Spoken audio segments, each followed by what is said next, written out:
సాయిరామ్. సమర్థ సద్గురు సాయినాథ్ మహారాజ్ కి జై. ముందుగా మన సాయి కుటుంబ సభ్యులందరికీ నమస్కారం అండి. అందరూ కూడా సుఖంగా, సంతోషంగా, ఆరోగ్యంగా బాగుండాలని మనస్ఫూర్తిగా కోరుకుంటూ ఈరోజు వీడియో మొదలు పెడుతున్నాను. ఇక ఈరోజు వీడియోలో బాబాగారు ఏం చెప్పబోతున్నారంటే, తల్లి నన్ను స్మరిస్తూ ఒక అంకెని తాకి చూడమ్మా, నువ్వు వినబోయే శుభవార్త ఏంటో వెంటనే వినుబిడ్డా అని బాబాగారు ఈరోజు ఒక మంచి సందేశాన్ని, కష్టాలలో ఉన్నవారికి రాబోయే సంతోషం ఎలా ఉంటుందో కొన్ని విషయాలు మనకు చెప్పడానికి వచ్చారండి. తల్లి, నీ ముందు కనిపిస్తున్న ఈ 4 కుండలలో నీ మనస్సుకు నచ్చినది ఒక కుండను నన్ను తలుచుకుంటూ ఒకటి తీసుకోమ్మా. అప్పుడు నీకు నీ భవిష్యత్తులో ఏం జరుగుతుంది, నీ జీవితం ఎలా సాగుతుంది, నువ్వేం చేస్తే నీ కష్టాల నుండి నువ్వు తప్పించుకోవచ్చు, ఏం జరిగితే భవిష్యత్తు నీ కుటుంబం బాగుంటుంది అనే విషయం గురించి తెలియపరుస్తాను అని చెప్పి బాబాగారు అంటున్నారండి. ముందుగా బాబాగారు అందిస్తున్న ఈ కుండలలో 4ని 1, 2, 3, 4 ఒక్కొక్కటిగా బాబాగారు మనకు అందించారండి. అందులో నుంచి మీకు ఇష్టమైనది, మీకు ఎంతో ఇష్టమైన వారిని తలుచుకుంటూ మీ భవిష్యత్తు ఎలా ఉండబోతుందో తెలుసుకోవాలంటే ముందు బాబాగారు చెప్పిన విధంగా ఈ 4టిలో 1ని తాకి చూడండి. అంతేకాదు, మీ ఇంట్లో మీ పిల్లల పేర్లను తలుచుకుంటూ వారి భవిష్యత్తు ఎలా ఉందో తెలుసుకోవాలంటే వారి పేరు చెప్పుకొని ఒక నంబర్ని తాకవచ్చు. అలా తాకినట్లయితే వారి భవిష్యత్తులో వారు ఎలాంటి స్థాయికి ఎదుగుతారు అనే విషయాన్ని బాబాగారు తెలియపరుస్తారండి. బాబాగారు ఎప్పుడైనా ఏదైనా మనకు సందేశం ఇస్తున్నారు అంటే అది మన భవిష్యత్తు బాగుండాలని కోరుకుంటూ ఇచ్చే సందేశమని భావించాలి. అవి బాబాగారు ఇచ్చే ఓదార్పు. మనుషులు పుట్టిన తర్వాత ప్రతి మానవుడు కష్టాల నుండి తప్పించుకోలేరు. అటువంటి బాధల నుండి, ప్రమాదాల నుండి తప్పించుకోవాలంటే భగవంతుడు ఏదో ఒక మార్గాన్ని ప్రతిసారి మనకు చూపిస్తూనే ఉంటారు. ఆ విధంగా మనకు చూపిస్తున్న మార్గంలో ఇది కూడా ఒక భాగంగా మనం గమనించాలి. కాబట్టి ప్రతి ఒక్కరూ మనస్ఫూర్తిగా ఎవరైతే మీకు చాలా ఇష్టమో వారిని తలుచుకుంటూ ఒక అంకెని తాకి చూడండి. ముందుగా బాబాగారు మొదటి అంకె గురించి తాకిన వారందరికీ ఇస్తున్న సందేశం అండి. తల్లి, ఒక అంకెని తాకిన నా బిడ్డ ఎప్పుడూ కూడా సంతోషంగా ఉంటుంది. తన భవిష్యత్తులో ఏం జరగాలి అని చెప్పి తన మనసులో చాలా ఆసక్తిగా ఉంటుందో, ఏ కోరికైతే ఇది నాకు తీరాలి అని గట్టిగా దృఢ సంకల్పంతో ఉంటుందో ఆ కోరిక తప్పకుండా వెంటనే తీరబోతుంది. తల్లి, నువ్వు వ్యక్తిగతంగా ఏవైతే పనులు చేయాలి అనుకుంటున్నావో ఆ వ్యక్తిగతమైన పనులు కూడా నిన్ను సక్సెస్ని చేస్తాయి. వాటిని ఎవరి సహాయము లేకుండా నువ్వు చేయడం వల్ల నిన్ను ఉన్నత స్థాయికి తీసుకెళ్తుంది. ఇంకా ఎంతో కాలం నుండి ఇది జరగడం లేదు అని చెప్పి కొన్ని పనుల గురించి నువ్వు ఎదురు చూస్తున్నావు. ఆగిపోయిన పనులన్నీ సక్రమంగా జరిగే సమయం ఆసన్నమవుతుంది. అతి కొద్ది రోజులలో, అతి కొద్ది సమయంలో నువ్వు అనుకున్న పనులన్నీ జరగబోతున్నాయి. ఇంకా నీ భవిష్యత్తు గురించి నువ్వు ఆలోచిస్తున్నావు. తల్లి, అంటే నా భవిష్యత్తు ఎలా ఉంటుందా అని ఆలోచిస్తున్నావు కదూ, దాని గురించి నువ్వు అస్సలు ఆలోచించవద్దు. నీ భవిష్యత్తులో చిన్న చిన్న కష్టాలనేవి వస్తూ ఉంటాయి. ఆ కష్టాలన్నింటినీ దాటుకుంటూ మంచి దారిలో నడుస్తూ ఉంటావు. ఈ మంచి దారిలో నువ్వు వెళ్ళడం వల్లనే, మంచి ప్రవర్తన ఉండడం వల్లనే ఎటువంటి కష్టాలకు లోను కాకుండా ఆ మంచితనమే నిన్ను ఎప్పుడూ కూడా కాపాడుతుంది. ఎప్పుడూ కూడా ఆ మంచితనాన్ని వదులుకోవద్దు తల్లి అని బాబాగారు అంటున్నారండి.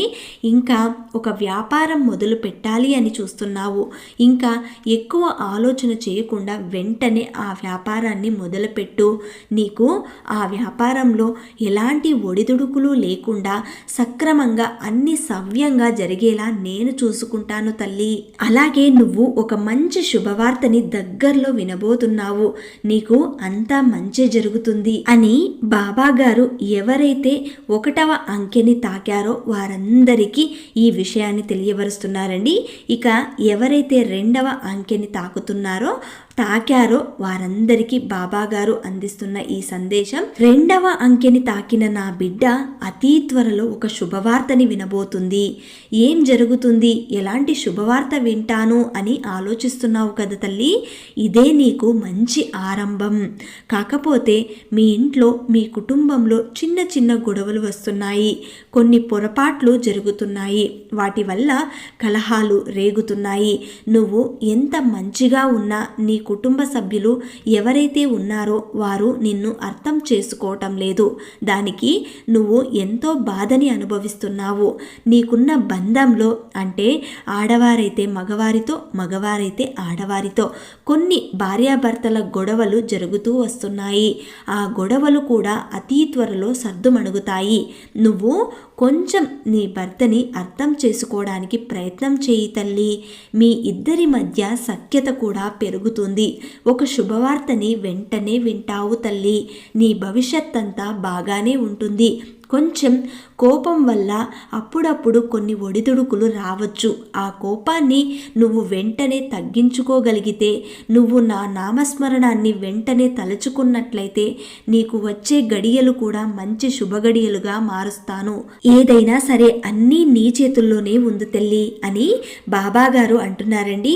ఇంకా ఎవరైతే ఎన్నో రోజులుగా ఎదురు చూస్తున్న ఉద్యోగం నాకు ఇప్పుడు ఎంతో అవసరం, అది ఎప్పుడు వస్తుంది బాబా అని కోరుకుంటూ ఈ 2వ నంబర్ని తాకావు కదా బిడ్డ, వెంటనే నీకు కోరుకున్న ఉద్యోగం వస్తుంది.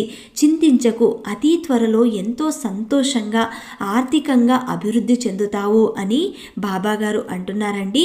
ఇక ఎవరైతే 3వ అంకెని తాకారో వారందరికీ బాబాగారు అందిస్తున్న సందేశం, 3వ అంకెని తాకిన నా బిడ్డ ఎప్పుడూ కూడా తన కష్టాన్ని మాత్రమే నమ్ముకొని కష్టపడుతూ పనిచేస్తుంది. కానీ ఆ కష్టంలో ఆ కష్టానికి తగ్గ ఫలితం రావడం లేదు అని దిగులు పడుతూ ఉంటుంది. ఎంత కష్టపడినా కూడా ఎందుకు నాకు ఫలితం రావడం లేదు అని ఆలోచిస్తూ ఉన్నావు కదా తల్లి. అలా ఆలోచించకు తల్లి. ఈ కష్టం అనేది ఎంతో కాలం ఉండదు. ఇంకా కొంతకాలం మాత్రమే నువ్వు కష్టపడు. ఆ కష్టానికి తగ్గ ఫలితం నీకు ఎంతో ఆనందాన్ని ఇస్తుంది. అది ఎలా ఉంటుందో అతి తొందరలోనే నేను నీకు చూపిస్తాను.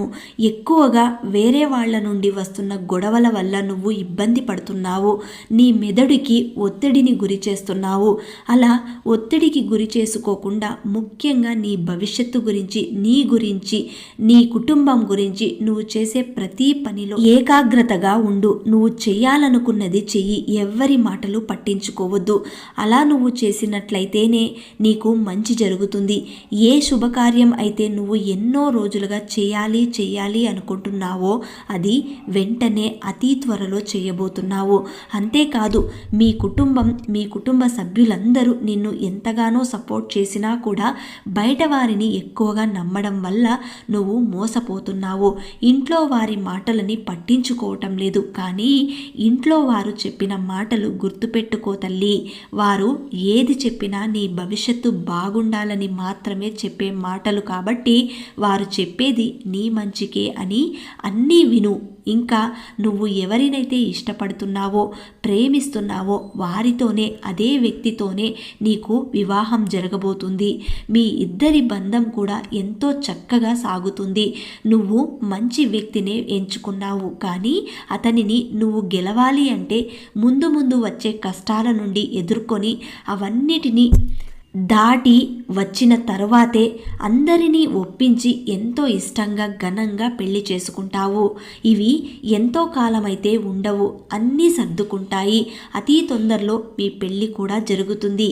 ఇంకా నా బిడ్డ సంతానం కోసం తపన పడుతుంది. ఎన్నో రోజులుగా సంతానం కావాలి అని ఎదురు చూస్తుంది. చుట్టూ ఉన్నవాళ్ళు ఎన్నెన్ని మాటలు అన్నా భరిస్తూ ఉంది. తల్లి, నువ్వు వారి మాటలు అస్సలు పట్టించుకోవద్దు. నీకు మంచి సంతానం అతి శీఘ్రంగా కలుగుతుంది. నువ్వు ప్రతి క్షణం నా నామస్మరణంతో బ్రతుకు. ఎప్పుడు కూడా మంచి మాత్రమే గుర్తించు. ఎవరు ఎన్ని అన్నా పట్టించుకోవద్దు. ఎదుటివారు చెడుగా మాట్లాడినా కూడా అందులో మంచిని మాత్రమే గుర్తించి ఆ మాటలని అంగీకరించు. తప్పకుండా నీకు ఈ సంవత్సరం పూర్తి అయ్యేలోపు నీకు సంతానం కలుగుతుంది. దిగులు పడకు అని బాబాగారు మనకు 3వ అంకెని తాకిన భక్తులందరికీ ఈ విషయాన్ని చెప్తున్నారండి. ఇంకా 4వ అంకెని తాకిన నా బిడ్డ జీవితంలో ఊహించని అదృష్టం, ఊహించని సంతోషం పొందబోతుంది. అంతేకాదు తన భవిష్యత్తులో ఎంతో గొప్ప విజయాన్ని అందుకుంటుంది. ఇంకా ఒక వ్యక్తి గురించి ఎంతగానో బాధపడుతుంది. ఆ వ్యక్తికి ఎలా ఉంటుందో ఏమవుతుందో అని బాధపడుతుంది. ఎప్పుడూ కూడా అదే వ్యక్తి గురించి ఆలోచిస్తూ తను చేసే పనిలో శ్రద్ధ అనేది చూపించదు. తల్లి, నువ్వు ఇంకా ఆ వ్యక్తి గురించి ఆలోచించడం మానేసి వెంటనే నువ్వు చేసే పనిలో శ్రద్ధ చూపించి తనకి నువ్వు కోరుకున్నట్టుగానే భవిష్యత్తు బాగానే ఉంటుంది, అన్నీ సర్దుకునేలా నేను చేస్తాను. అది బిడ్డల గురించి అయినా కానీ, భర్త గురించి అయినా సరే, తల్లి గురించి తండ్రి గురించి అయినా సరే, అంతా కూడా బాబాగారు చూసుకుంటాను అని చెప్పి అంటున్నారండి. ఇంకా 4వ అంకెని తాకిన వారందరికీ ఈ సమయం ఎంతో ముఖ్యమైన సమయం. ఈ సమయంలో అన్నీ నీకు కలిసొస్తాయి. ఒక్క క్షణం కూడా ఇతరుల గురించి ఆలోచించకుండా నువ్వు చేసే పని మీద మాత్రమే దృష్టి పెడితే నీకు రాబోయే రోజులలో అన్నీ అనుకూలంగా మారుతాయి. అయితే నీ యొక్క బంధంలో, అంటే నీ పెళ్లి బంధంలో భర్తతో కానీ భార్యతో కానీ కొంచెం గొడవలు రావచ్చు.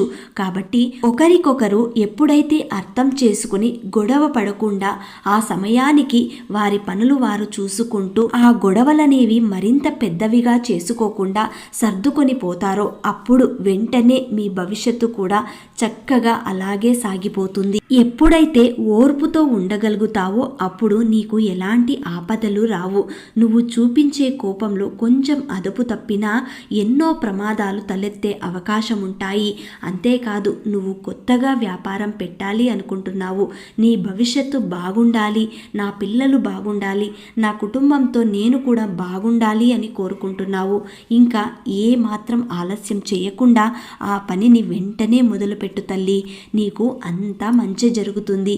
ఇంకా మంచి ఇల్లు కట్టుకోవాలి, అందరిలో నేను బాగుండాలి. తప్పకుండా నీ జీవితంలో అనుకున్నది సాధిస్తావు తల్లి. అందులో నువ్వు అనుకున్నట్టుగానే మంచి ఇల్లుని కూడా కట్టుకోబోతున్నావు. నువ్వు పడిన కష్టానికి ఎటువంటి వృధా అనేది జరగకుండా అంతా కూడా సక్సెస్ఫుల్గా నీ లైఫ్ అనేది జరుగుతుంది. కానీ ఎప్పుడూ కూడా నీలో ఉన్న ఆ కోపాన్ని అదుపులో పెట్టుకో. అది నీ భవిష్యత్తుకి ఎంతో అవసరం. నువ్వు చేసే ప్రతి పనిలో ఆలోచించి ఏదైనా సరే నిర్ణయం తీసుకో. ఇప్పుడు ఏదైతే నువ్వు కోరుకుంటున్నావో ఆ మంచి ఉద్యోగం అనేది వెంటనే నీ జీవితంలో రాబోతుంది. నువ్వు సంతోషంతో ఎప్పుడూ కూడా నీ కుటుంబంతో అందరితోనూ బాగుంటావు అని 4వ అంకెని తాకిన వారందరికీ బాబాగారు ఈ విషయాన్ని తెలియపరుస్తున్నారండి. ఇదండి ఈరోజు బాబాగారు మనకు అందించిన గొప్ప సందేశం. ఈ మాటలు బాబాగారు చెప్పిన ఈ సందేశం ప్రతి ఒక్కరికి నచ్చాయి అనుకుంటున్నాను. నచ్చిన వాళ్ళందరూ శ్రద్ధ సబూరి అని కమెంట్ చేయండి. ఇంకా ఎవరైనా కొత్తగా మన ఛానల్ని చూస్తున్నట్లయితే దయచేసి సబ్స్క్రైబ్ చేసుకొని సపోర్ట్ చేయండి ఫ్రెండ్స్. మళ్ళీ రేపటి వీడియోలో కలుసుకుందాం. అంతవరకు సెలవు. సర్వే జన సుఖినో భవంతు. సర్వం శ్రీ సాయినాథార్పణమస్తు.